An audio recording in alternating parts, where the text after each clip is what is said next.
سلام دوستان، به کانال من خیلی خوش آمدید. فرهنگ دریایی به زبان ساده با کاپیتان طباطبایی.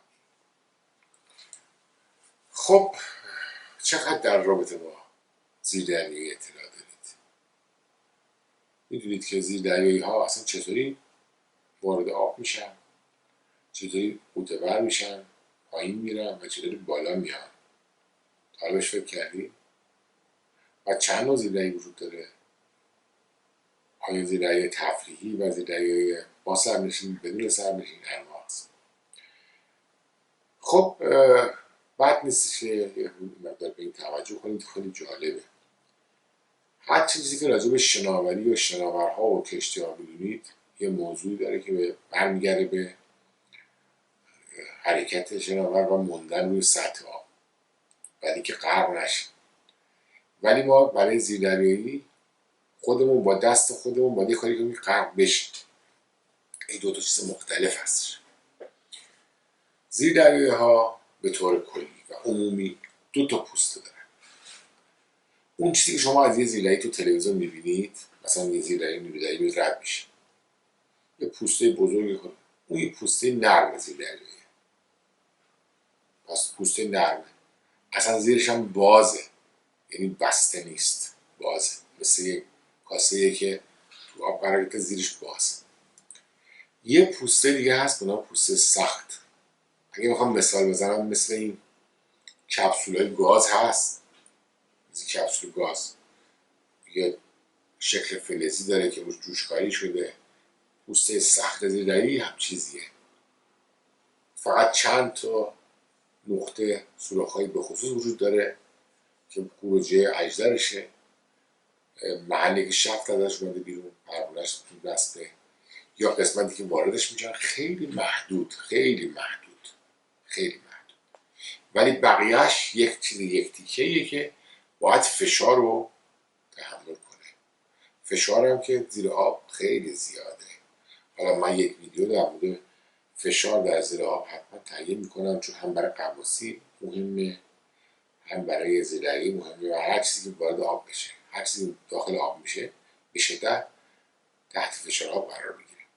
زیردریایی وقتی داره وارد آب میشه، میخواد پایین بره، تحت فشار خارجی قرار میگیره. وقتی میخواد بیاد سطح آب، تحت فشار داخلی داره، یعنی هم فشار اکسترنال رو باید تحمل کنه، هم فشار اینترنال رو باید تحمل کنه. بنابراین یه طراحی خیلی خیلی خاصه و یه تکنولوژی بسیار بالاست. میگن بعد از سفینه فضایی تکنولوژی زیردریایی هست.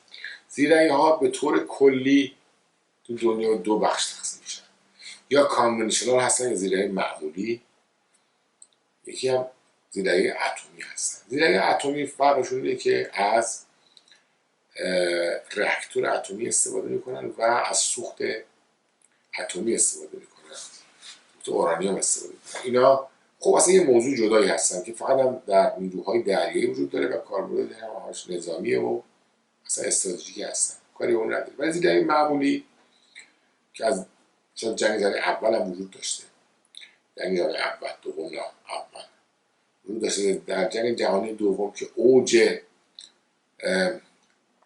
رشد تکنولوژی زیردریایی بوده که آلمانی‌ها رشد دادن، یوبوت بهش میگن، یوبوت که زیردریایی بودن، یوبوت بودن، متوسط بودن، طبعا نسبتا کوچیک ولی خب خیلی کارایی داشتن و در اقیانوس اطلس دمار روزگار متفقین در آوردن و چند میلیون تن کشتی متفقین را غرق کردن.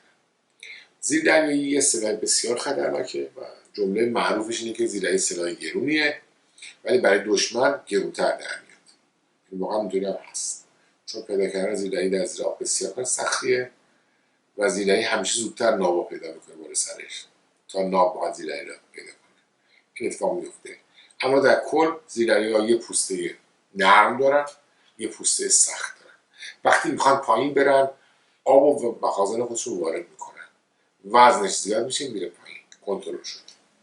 وقتی میخوان بیان بیرون، با کپسول هوای فشرده که دارن، هوا رو توی مخازن میدمن، آب خارج میشه و میان بالا.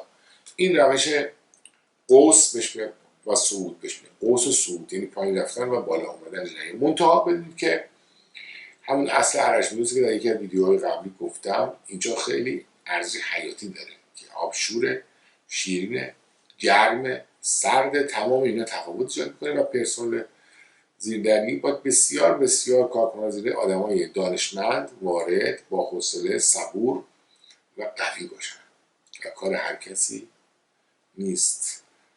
من فکر کنم تا اینجا کافی باشه و امیدوارم که فقط بدونید که پرسنل زیردریایی آدمای بسیار ارزشمندی برای هر کشوری هستن. انشالله که همشون هم موفق باشن.